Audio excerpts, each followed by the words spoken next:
Students, आज की class में हम लोग प्रश्नावली 3.4 के सवालों को सॉल्व करने वाले हैं। तो चलिए हम लोग क्वेश्चन को सॉल्व करते हैं और देखते हैं क्वेश्चन नंबर 1 में क्या कहा जा रहा है।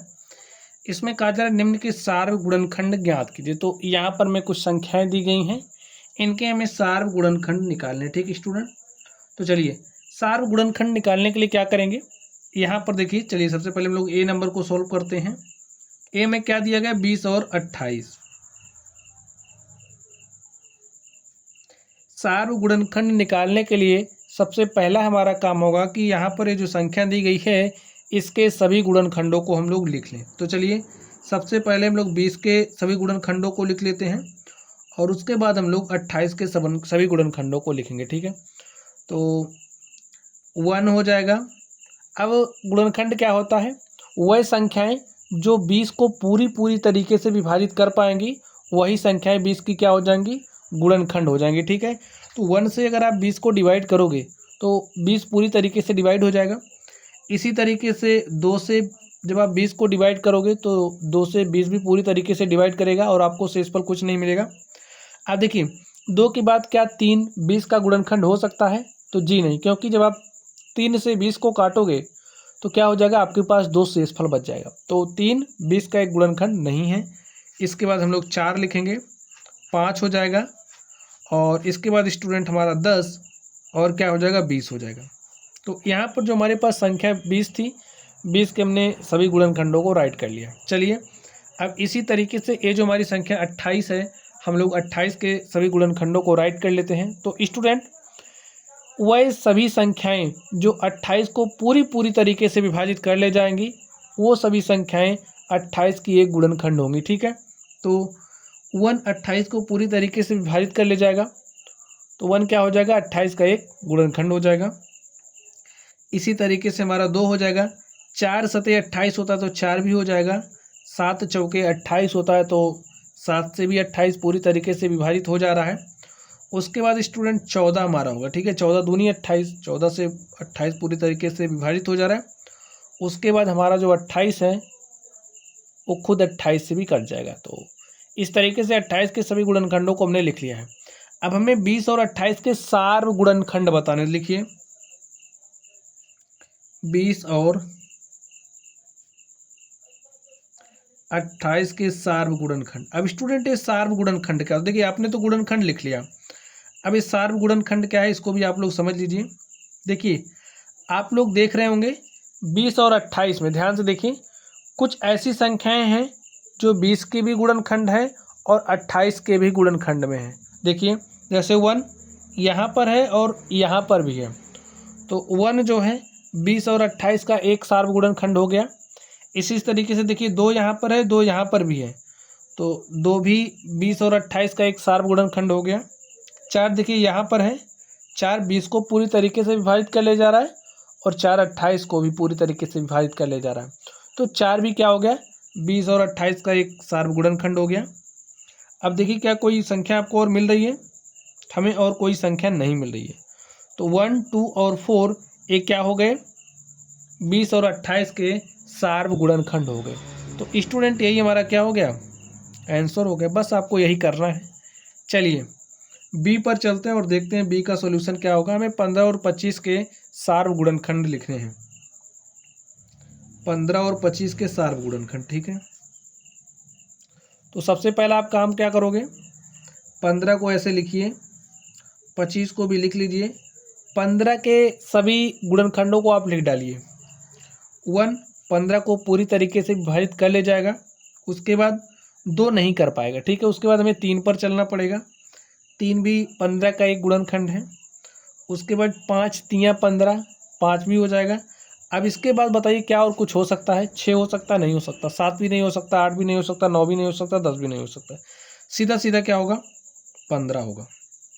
25 के लिए हम देखते हैं, 25 को पूरी तरीके से काट ले जाएगा। ठीक है, अब 25 देखिए क्या 2 से कटेगा, तो 2 से कटने का रूल स्टूडेंट आप लोग जानते हैं, अगर 2 से कटना होता तो यहाँ पर क्या होता, 0 2 4 6 या फिर 8 होगा। एक किससे कटेगा, किससे पूरी तरीके से विभाजित होगा, इसके लिए आप लोग विभाज्यता नियम का भी प्रयोग कर सकते हैं। ठीक है, आप विभाज्यता नियम का ही प्रयोग करके चेक करना। देखिए 2 से नहीं कटेगा, हमको 3 से भी कटता हुआ नहीं दिख रहा। 4 5 5 से कट जाएगा, 5 25 25। और उसके बाद क्या किसी संख्या से कटेगा?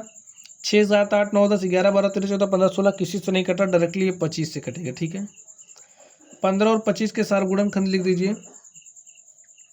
15 और 25 के सार गुणनखंड क्या हो जाएगा? देखिए यहाँ पर 1 है, यहाँ पर भी है, तो 1 एक सार्व गुणनखंड हो गया। अब क्या 3 यहाँ पर कहीं है? नहीं है। 5 यहाँ पर है, यहाँ पर भी है, तो 5 भी क्या हो गया? इसका एक सार्व गुणनखंड हो गया। और स्टूडेंट इसके अलावा कोई भी ऐसा गुणनखंड नहीं है जो इसमें और इसमें दोनों में हो। ठीक है, तो इसलिए 15 और 25 के सार्व गुणनखंड क्या हो गए? 1 और 5। चलिए सी पर चलते हैं और देखते हैं सी का सॉल्यूशन क्या होगा। क्या दिया है? 35 और 50।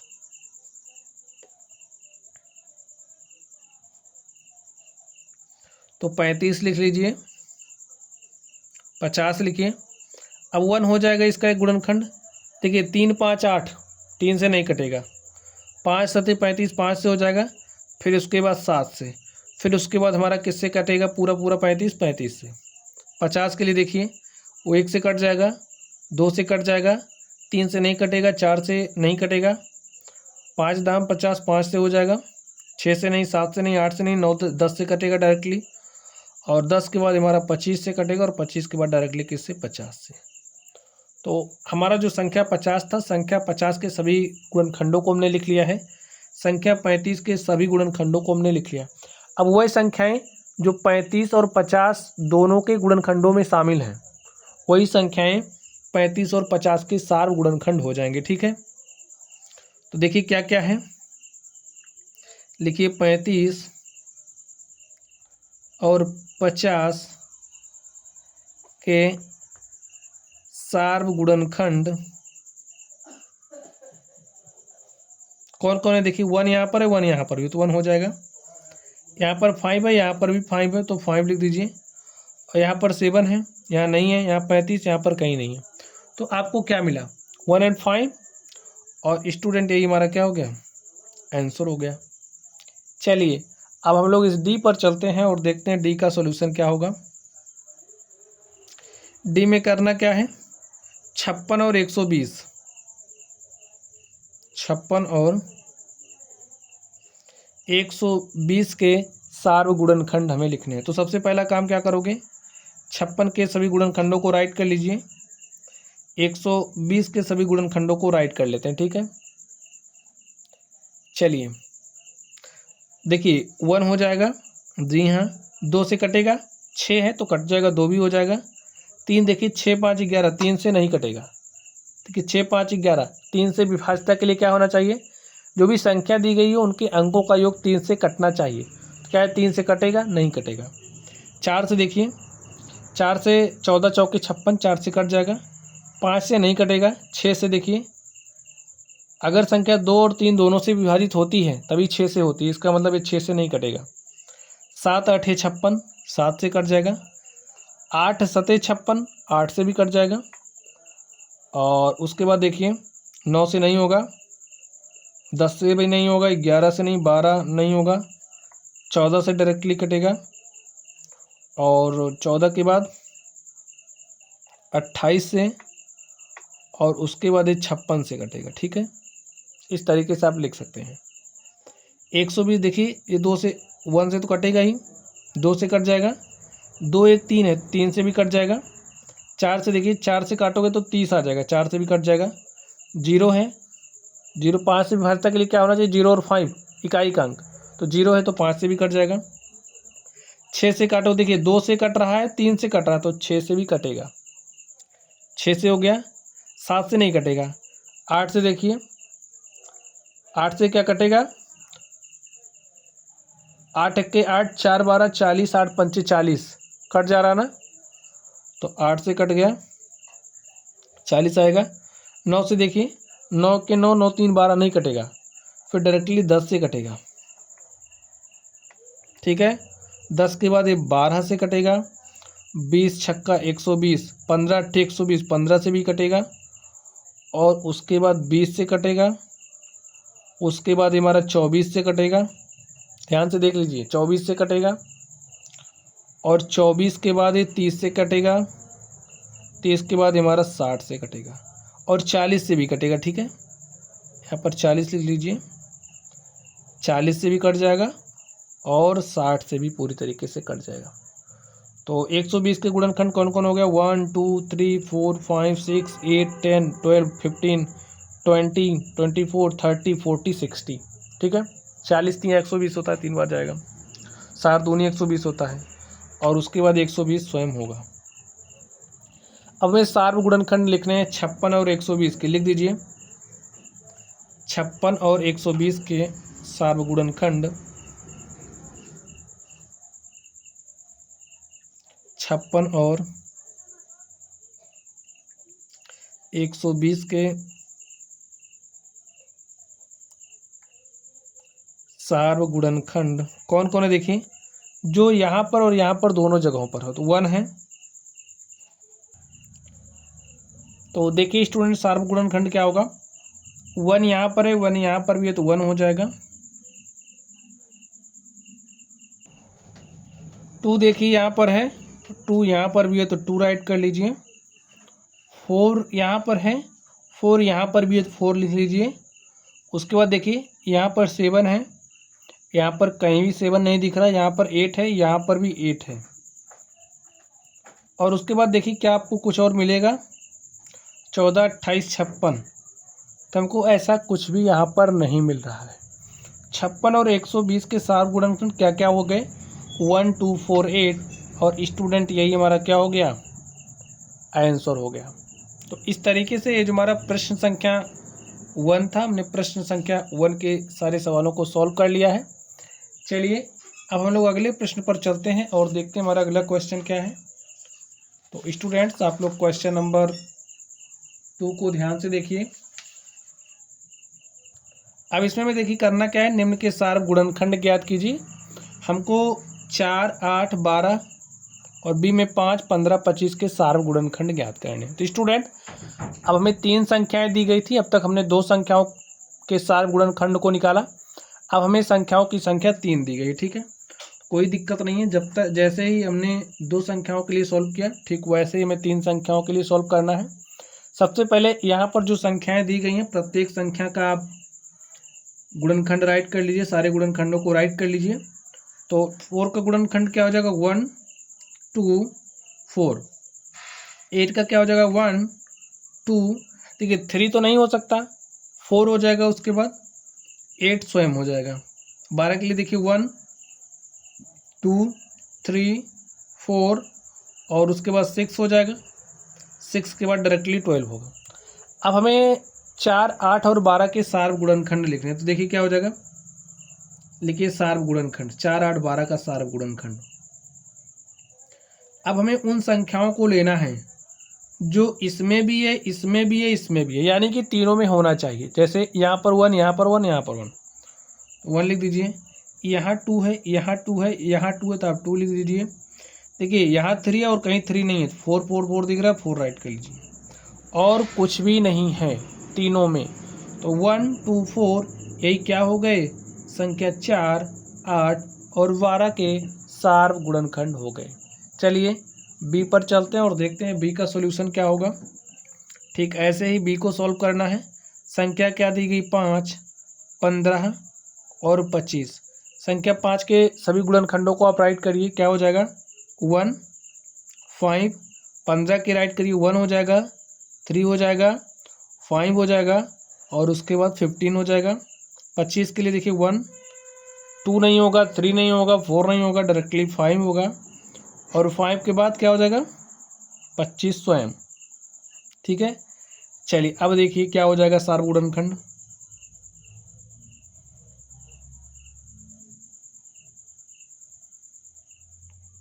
जो तीनों में हो, वह संख्या जो तीनों में होगी, 1 है 1 है 1 है, तो 1 हो जाएगा एक सार्व गुणनखंड। देखिए यहाँ पर 5 है, यहाँ पर 5 है, यहाँ पर भी 5 है, तो बस 1 5 क्या हो गया? सार्व गुणनखंड। यही हमारा आंसर हो गया। चलिए अब हम लोग अगले प्रश्न पर चलते हैं और देखते हैं हमारा अगला प्रश्न क्या है। तो स्टूडेंट्स, आप लोग प्रश्न संख्या 3 को ध्यान से देखिए। इसमें क्या कहा जा रहा है, निम्न के प्रथम 3 सार्वगुणज ज्ञात कीजिए। अब स्टूडेंट क्या करना है, गुणज ज्ञात करना है। अब तक हमें संख्याएं दी रहती थी, जो संख्याएं इस संख्या को काट सकते थे वही क्या होते थे, गुणनखंड होते थे। लेकिन अब करना क्या है, गुणज निकालना है। तो आप समझिए, हमें कोई संख्या दी गई है और ये जो संख्या दी गई है एक किस किस संख्या को काट सकती है। जैसे हम 5 की बात करें तो 5 जिन जिन संख्याओं को काट पाएगा वही 5 के गुणज हो जाएंगे। जैसे 10, 15, 20, 25, 30, 35, 40, 45, ये सब क्या है, 5 के गुणज है। ठीक इसी तरीके से हमें 6 और 8 के प्रथम 3 सार्वगुणज लिखने हैं। ठीक है, प्रथम 3 लिखने हैं। चलिए लिखते हैं। 6 और 8 के लिए लिखना है तो यहाँ पर आप 6 लिखिए, यहाँ पर 8 लिखिए। 6 के गुणज लिखने हैं तो पहला गुणज क्या हो जाएगा बताइए। देखिए 6 किस किस संख्या को काट पाएगा, 6 तो स्वयं 6 को काट पाएगा, तो 6 हो जाएगा पहला गुणज। दूसरा क्या हो जाएगा, 12, 18, 24, 30, 36, 42 ऐसे हो जाएंगे। हम और भी लिख सकते हैं। चलिए अब इसके लिए लिख लेते हैं, हमें प्रथम 3 गुणज निकालने हैं। तो 8 हो जाएगा, 8 दूनी 16, 8 त्रिक 24, 8 चौक 32, 8 पंचे 40, 8 छने 48, 8 सते 56। देखिए कहीं 3 मिला, यहाँ पर देखिए क्या हमें कुछ मिल रहा है। यहाँ पर 12 है, यहाँ कहीं 12 नहीं है। देखिए पहला हमें क्या मिला, 24 यहाँ पर, और दूसरा में क्या मिल रहा है, दूसरा भी नहीं मिला। इसको और आगे लेकर के चलना पड़ेगा। ठीक है, 6 8 48, 6 9 54, ऐसे 6 धाम 60, 66 आप आगे भी लिख सकते हैं। इसको हम लोग दूसरी जगह हल करेंगे। ठीक है, और भी लिख सकते हैं। 6 बार में 72 हो जाएगा, 78 हो जाएगा। ऐसे वैसे और भी आप लिख सकते हैं। 6 जिन सभी संख्याओं को काट पा रहा है वही क्या है, 6 के गुणज है।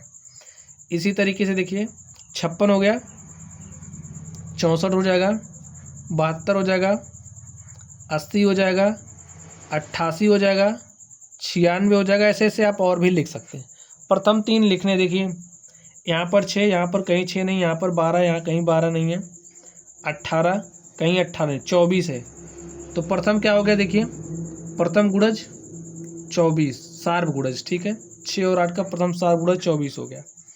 यहाँ 30 है, यहाँ कहीं 30 नहीं, 36 कहीं नहीं दिख रहा, 42 देखिए 42 यहाँ पर है, और यहाँ पर कहीं 42 नहीं है। 48 देखिए यहाँ पर 48 है,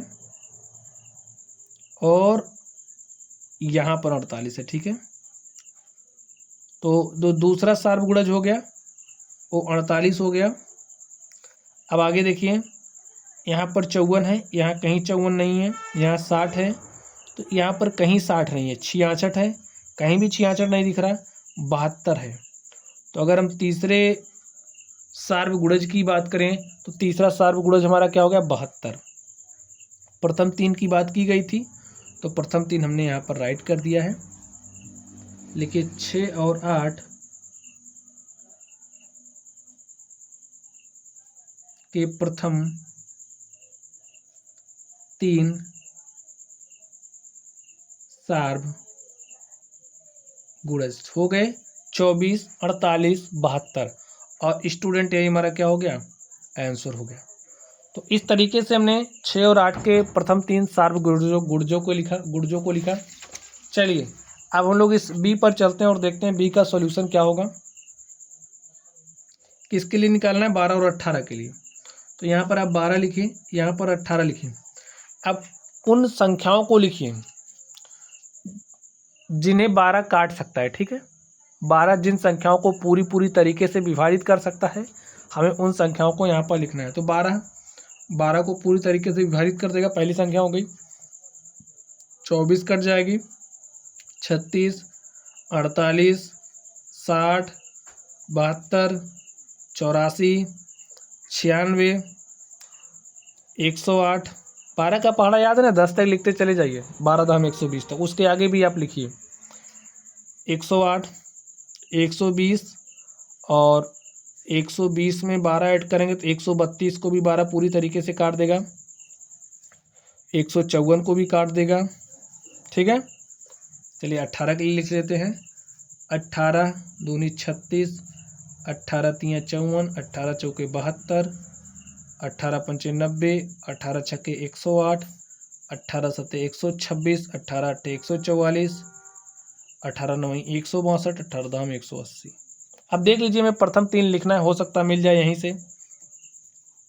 यहाँ पर देखिए 24 है, यहाँ पर कहीं, यहाँ 12 है, यहाँ कहीं 12 नहीं, 24 कहीं नहीं, 36 देखिए यहाँ पर है, यहाँ पर 36 है, यहाँ पर 36 है, तो आपको प्रथम गुणज मिल गया।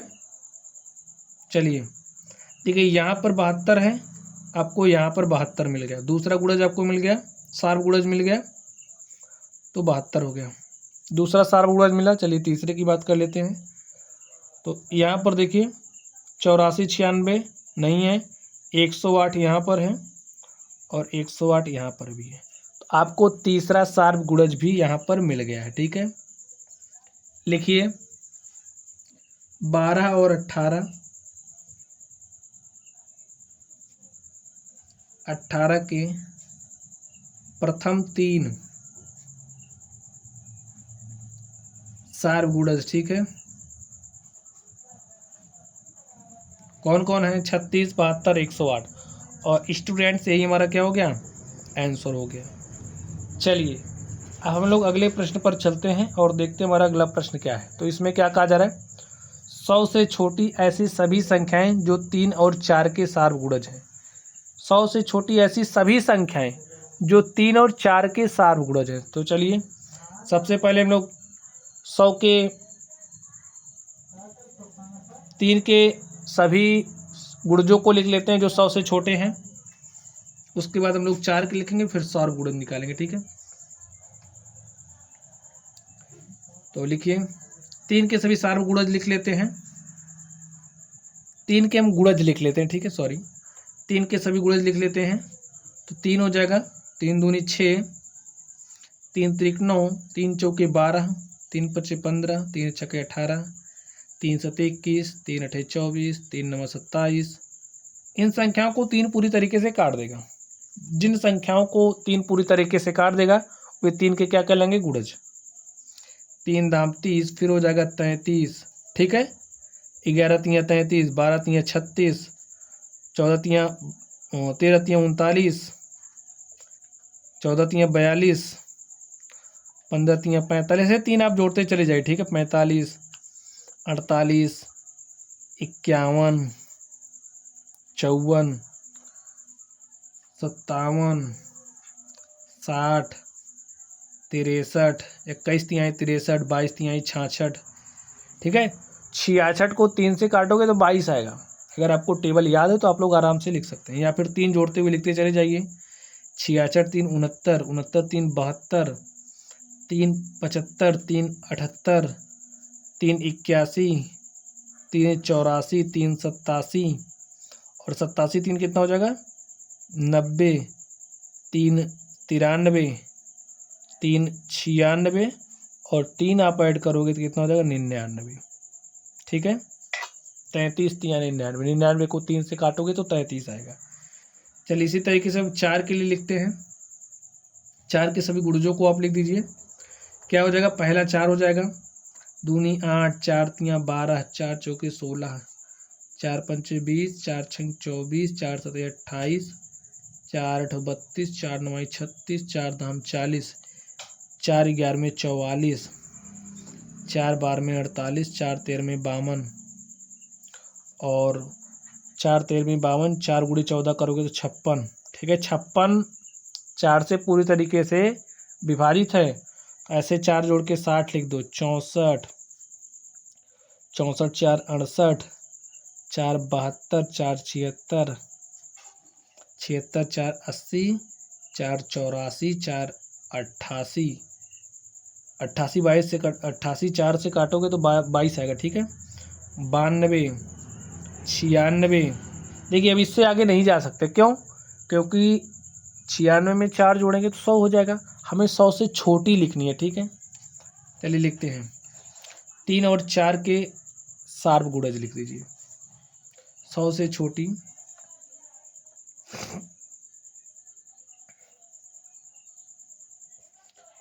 छोटी ऐसी संख्याएं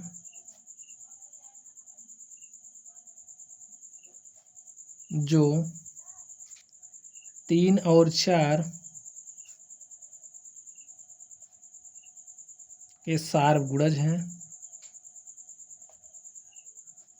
इस प्रकार है। लिख दीजिए कौन कौन, देखिए सार्व गुणज देखना है तो यहाँ पर 3 कहीं नहीं है, 6 नहीं है, 9 नहीं है, 12 है डायरेक्टली, तो 12 लिखिए आप। पहला क्या हो गया 12। इसी तरीके से देखिए अब आपको 18 यहाँ पर कहीं नहीं है, 18 है तो यहाँ पर नहीं है, ठीक है। डायरेक्टली आपको क्या मिलेगा 24 मिलेगा, तो 24 लिखिए। 24 के बाद आपको क्या मिलेगा, देखिए 27, 30, 33, 36 और यहाँ पर 36, ठीक है। तो तीसरा आपको क्या मिलेगा 36। अब 36 के बाद क्या मिलेगा, 3 से काटते हो तो 48 आता है भाई। 48 यहाँ पर भी आ सकता है, यहाँ पर भी, तो उसके बाद हमें 48 मिलेगा, ठीक है। तो 48 लिखिए। अब देखिए उसके बाद क्या मिलेगा, 60 यहाँ पर है और 60 यहाँ पर भी है, तो 60 हो जाएगा। अब इसके बाद क्या हो जाएगा, देखिए 63, 66, 69 इधर कहीं है, 64, 68 इधर सब मिलेगा, ठीक है। तो डायरेक्टली 72 है, तो 72 लिख दीजिए। उसके बाद आपको 84 मिलेगा, देख लेना आप, 84 हो जाएगा।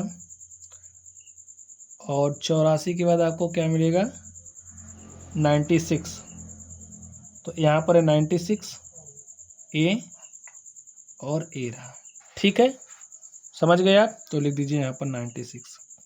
12, 24, 36, 48, 60, 72, 84, 96 यही क्या हो गए, संख्या 3 और 4 के वह सार्वगुणज हो गए जो 100 से छोटे हैं, ठीक है। तो यही स्टूडेंट हमारा क्या हो गया, आंसर होगा। तो इस तरीके से आप लोग आसानी के साथ इन सारे प्रश्नों को हल कर सकते हैं। तो हमने 4 नंबर को सॉल्व कर लिया है। चलिए अब हम लोग 5वें नंबर पर चलते हैं और देखते हैं 5वें नंबर का सॉल्यूशन क्या होगा। तो स्टूडेंट्स 5वें नंबर को आप लोग ध्यान से देखिए। इसमें कहा जा रहा है निम्नलिखित में से कौन सी संख्याएं सहअभाज्य है। तो स्टूडेंट आप लोग देखना सहअभाज्य संख्याएं क्या होती हैं। आप समझिए आपके पास कोई 2 संख्या है, ठीक है, कोई 2 संख्या है, कोई संख्या ए है बी है, ठीक है। इस तरीके से ए और बी 2 संख्याएं हैं। ए और बी में अगर सार्वगुणनखंड 1 के अतिरिक्त और कुछ भी नहीं, ठीक है, इन दोनों के बीच का जो गुणनखंड है सार्वगुणनखंड वो 1 है। ए बी में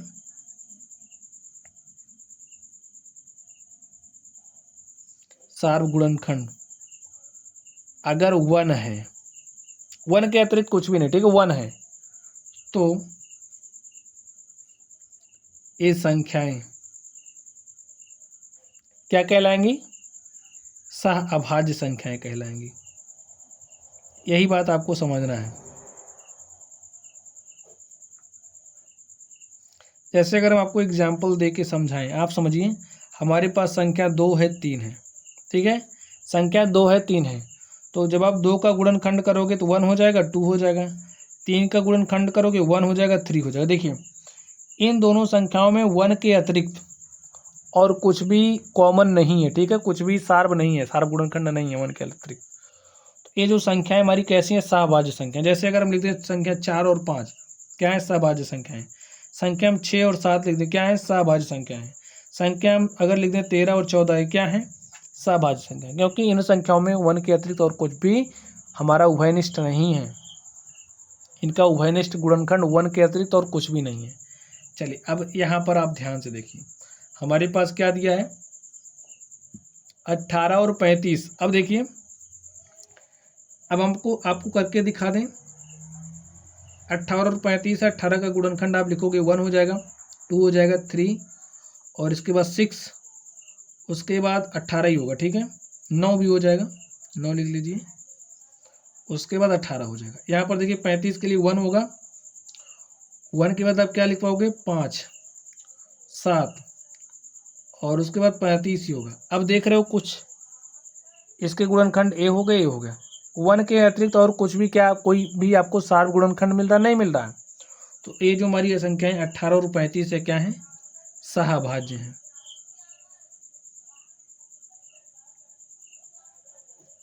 चलिए यहाँ पर देखिए 15 और 37 है स्टूडेंट।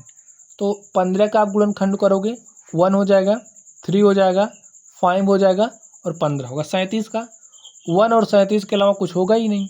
तो 1 के अतिरिक्त देखिए क्या हमें कोई और गुणनखंड मिल रहा नहीं मिल रहा, सार गुणनखंड नहीं मिल रहा। तो ये भी हमारी क्या है, सहभाज्य संख्या है। समझ गए आप। चलिए 30 और 415 पर हम बात करते। देखिए 30 है तो 5 से तो कट रहा है, 415 है 5 से तो कट रहा है। 1 के अतिरिक्त देखिए 5 भी एक सार्व गुणनखंड आपको मिल गया। तो भाई इसके दो गुणनखंड हो गए, 2 सार्व गुणनखंड हो गए ना। हमने कहा था कि 1 के अतिरिक्त कुछ भी नहीं होना चाहिए। तो एक तो 1 1 तो होगा सबका, इनके दोनों का 1 1 तो होगा, लेकिन 5 से कट रहा, 5 यहाँ इसमें इसके गुणनखंड में भी आएगा, 5 इसके गुणनखंड में भी आएगा। तो इसलिए हमारा क्या है, सहभाज्य संख्या नहीं है, ठीक है। अब इसमें देखिए 17 है 68 है। तो 17 का करोगे 1 गुणे 17, 68 का करोगे क्या हो जाएगा, 1 होगा, 2 होगा, और इसे आप क्या लिख सकते हो, 4 से भी कटेगा, 17 से भी कटेगा। लिख के दिखा दे रहे हैं हम आपको। ये क्या हो जाएगा, यहाँ पर लिखते हैं 17 का 1 17, 68 का देखिए क्या हो जाएगा, 1 होगा, 2 भी हो जाएगा, उसके बाद 4 हो जाएगा, 4 हो जाएगा, 17 चौके 68, 4 भी आएगा, और उसके बाद क्या आएगा, यहाँ पर 17 आएगा, और 34 होगा, उसके बाद 68। एक ही स्टूडेंट 1 तो है, हमें सार्व गुणनखंड के रूप में 17 भी मिल रहा है, 1 के अलावा 17 भी मिल रहा है।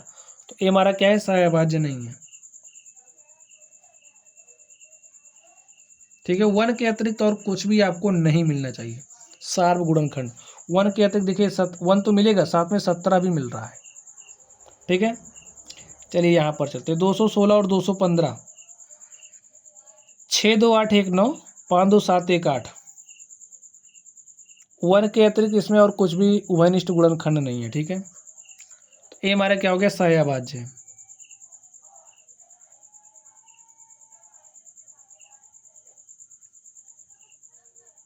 इसमें देखिए 81 और 16 है, तो 8 1 9 6 1 7।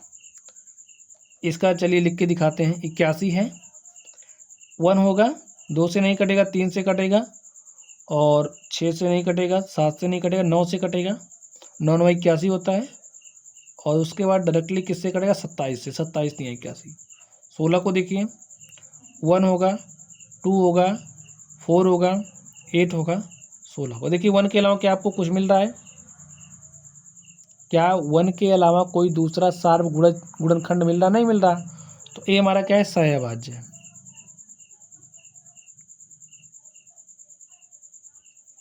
तो हमारा लिखिए आता है ए बी और हमारा ई एफ सहअभाज्य संख्याएं हैं, ठीक है,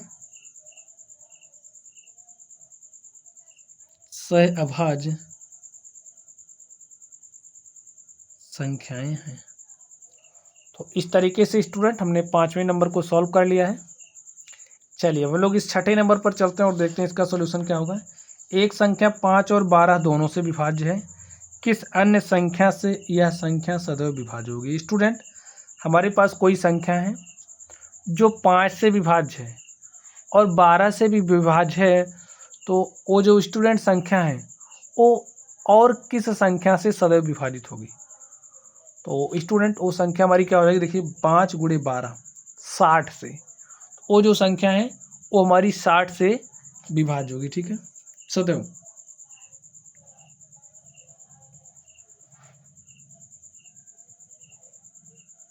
आप समझिए, एक संख्या 5 और 12 दोनों से विभाज्य है। जैसे हमारे पास कोई संख्या x है, ये 5 से विभाज्य है, और ये जो संख्या x है ये 12 से भी विभाज्य है। ठीक है, 5 से विभाज्य है, 12 से विभाज्य है, तो वो जो संख्या है 12 गुणे 5 यानी कि 60 से भी क्या होगी, विभाज्य होगी।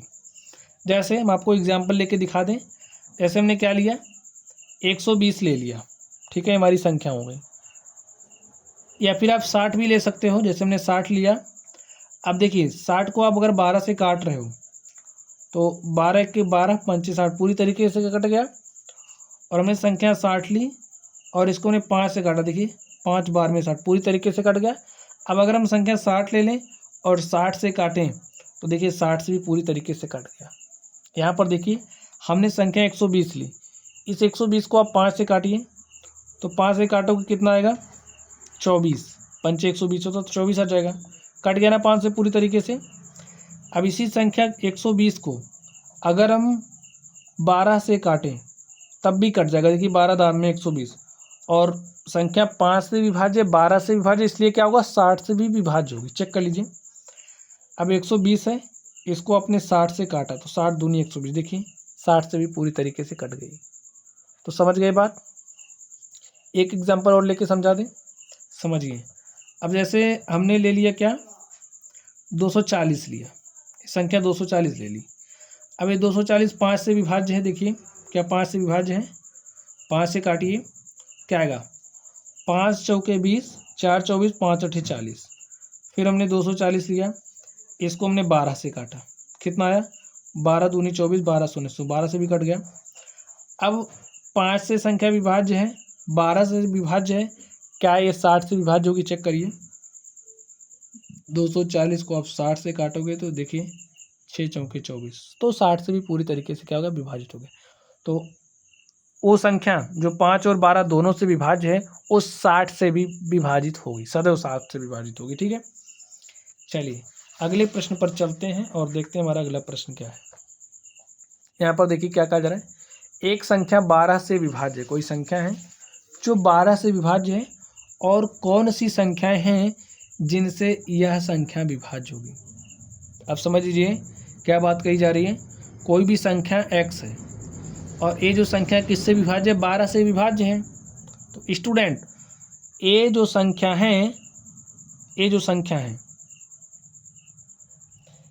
ये संख्या अगर 12 से विभाज्य है तो ये संख्या 12 के सभी गुणनखंडों से भी विभाज्य होगी। देख लीजिए, ऐसे x है तो 12 को आप क्या लिख सकते हो, 1 गुणे 2 इंटू में 3 इंटू में 4, ऐसे नहीं। ठीक है, 12 के सभी गुणनखंडों से विभाज्य होगी। x है,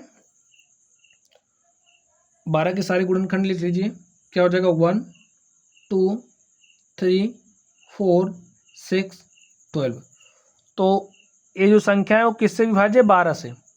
तो संख्या 1 से भी विभाज्य होगी, 2 से भी विभाज्य होगी, 3 से भी विभाज्य होगी, 4 से भी विभाज्य होगी, 6 से भी विभाज्य होगी। एग्जाम्पल लेके दिखा दें। चलिए हमने एक संख्या ले ली 60। अब ये जो संख्या 60 है ये किससे विभाजित है, 12 से ना। देखिए 12 के 12, 12 पंचे 60 कट गया पूरी तरीके से। अब जब ये संख्या 60 12 से विभाज्य है तो हमने कहा कि भाई संख्या अगर कोई भी संख्या आपके पास है वो 12 से विभाज्य है तो 1 2 3 4 6 से भी विभाज्य होगी। तो चेक कर लेते हैं एक बार।